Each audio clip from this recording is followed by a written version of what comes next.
Roman, çfarë ka ndryshuar në jetën tënde mbas burgut, mbas luftës? Si është perspektiva e jetës tënde? Çfarë gjurmë le luftat e një njeri? Війна і полон також, тобто такі стресові ситуації, вони змінюють людину. І насправді ми вже ніколи не будемо такими, як... Lufta dhe robëria janë përvoja jashtëzakonisht traumatike që të ndryshojnë përjetësisht, dhe pas tyre ne nuk mund të jemi më kurrë si më parë.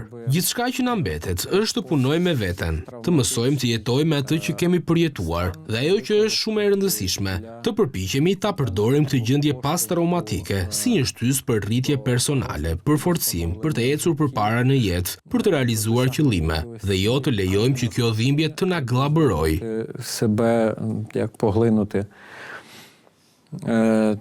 Відбулася в мене особисто така кардинальна переоцінка цінностей. Personalisht, përjetova një ndryshim të thellë të sistemit të vlerave. Ashtu siç e thash që në fillim, ne shumë shpesh e marrim si të mirëqen gjithçka që na rrethon dhe nuk e vlerësojmë vërtet. Kur thjesht mund të dalësh jashtë në oborr dhe të ecësh kur të duash, ose kur je I lodhur dhe mund të shtrihesh në divan, të hash ose të pish çaj kur të duash.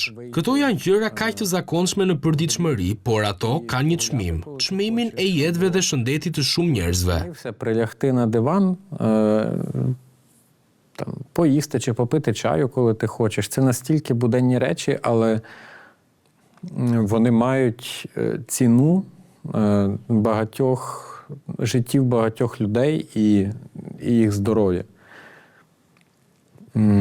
Колись я зі здивуванням дивився, як мій дід... Më kujtohet që më parë çuditesha kur shija gjyshin ose gjyshen time, të cilët pas drekës fshinin çdo thërrim me buke nga tryeza dhe nuk linin asgjë të shkonte dëm, sepse kishin përjetuar urinë. Жили голод.